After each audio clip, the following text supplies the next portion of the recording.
ஓம் சக்தி. ஓம் ஆதிபரா சக்தி. என் அன்பு குழந்தையே, இதுவரை உன்னுடைய வாழ்க்கையில் நீ வாழ்ந்தது கஷ்டம் நிறைந்ததாக இருக்கலாம். நாளைய நாளானது இன்னும் மோசமாக கூட இருக்கலாம்.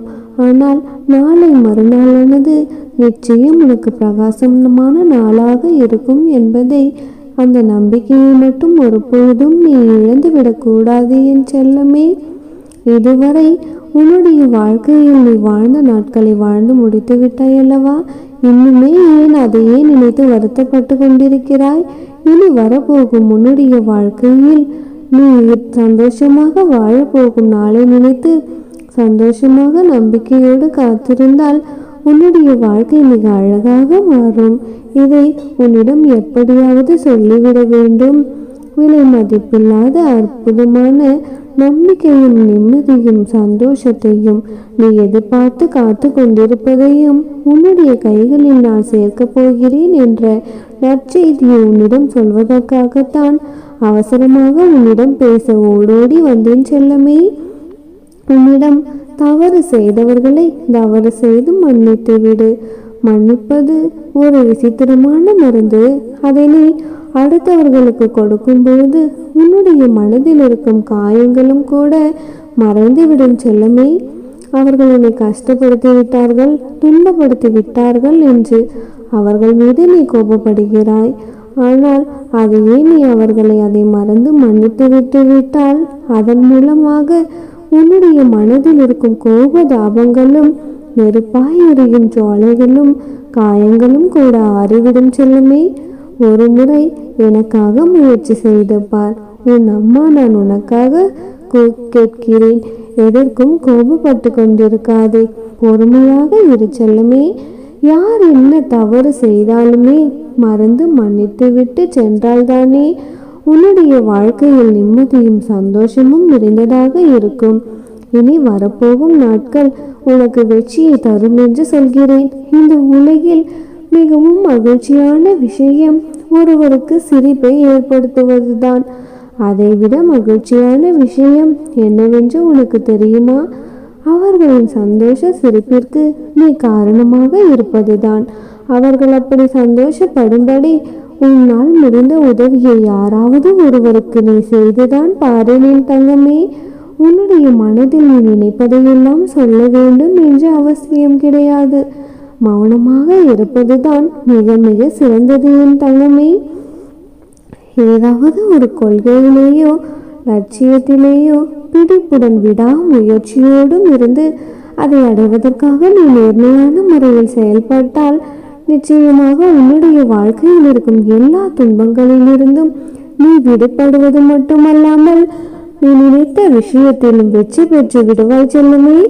எத்தனை முறை நீ வைத்த அன்பு தோற்கிறதோ அத்தனை முறை நீ வைத்த தியாகம் ஜெயிக்கிறது என்று புரிந்து கொள். அந்த தியாகத்தின் பலனாக நிச்சயம் உன் அம்மா உனக்கு மிகப்பெரிய அற்புத பரிசை கொடுப்பேன். எதையாவது நீ மிகவும் ஆசைப்படும் பொழுது அதை வைத்திருப்பவர்கள் மிகவும் சந்தோஷமாக இருக்கிறார்களா என்பதை மட்டும் நீ கொஞ்சம் உறுதிப்படுத்திக்கொள்.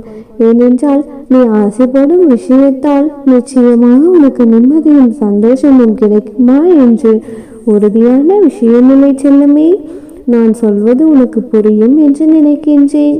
இப்பொழுது நீ எதை அடைய வேண்டும் என்று ஆசைப்பட்டு கொண்டிருக்கிறாயோ நிஜமாவே அது உனக்கு சந்தோஷத்தை கொடுக்குமா என்று ஒரு முறைக்கு பல முறை யோசி. பொறுமை இருப்பவர்களால் மட்டும்தான் அவர்கள் விரும்பியதை நிச்சயமாக பெற முடியும். என் பிள்ளையான நீ நிச்சயம் பொறுமையோடு காத்து கொண்டிருந்தாயானால் உனக்கு விருப்பமானதை நானே உன் கைகளில் கொண்டு வந்து தருவேன் செல்லமே. உன்னை சுற்றி இருப்பவர்களின் எல்லோரின் குண அதிசயங்களையும் நீ சுலபமாக புரிந்து கொள்ள முடியாது.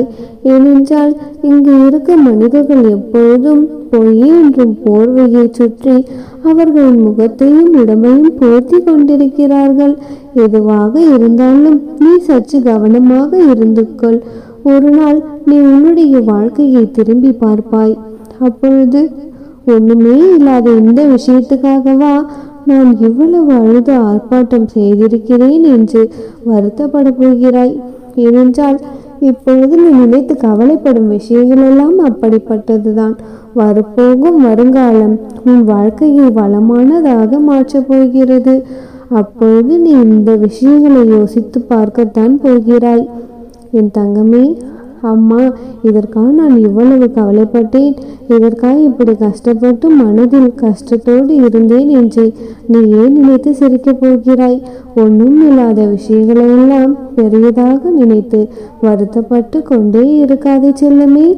நீ ஏதோ ஒன்றை இழக்கிறாய் என்றாலே மிகப்பெரிய ஒன்றை பெறப்போகிறாய் என்று மனதை சமாதானப்படுத்திக்கொள். அப்படி இருந்தால்தான் அந்த இழப்பும் உனக்கு இலகுவானதாக மாறி உனக்கான விஷயம் உனக்கு கிடைப்பதும் சாதகமாக மாறும். மற்றவர்களை பற்றியும் அவர்களின் செயல்களை பற்றியும் யோசி. காலத்தை வீணாக்காதே. உனக்கென்ன வேண்டும் என்பதை யோசி. உனக்கானதை நான் அள்ளி அள்ளி கொடுப்பேன். உனக்கு துணையாக எப்போதும் நான் உன்னுடனே இருப்பேன். நீ எதை பற்றியும் கவலைப்படக்கூடாது.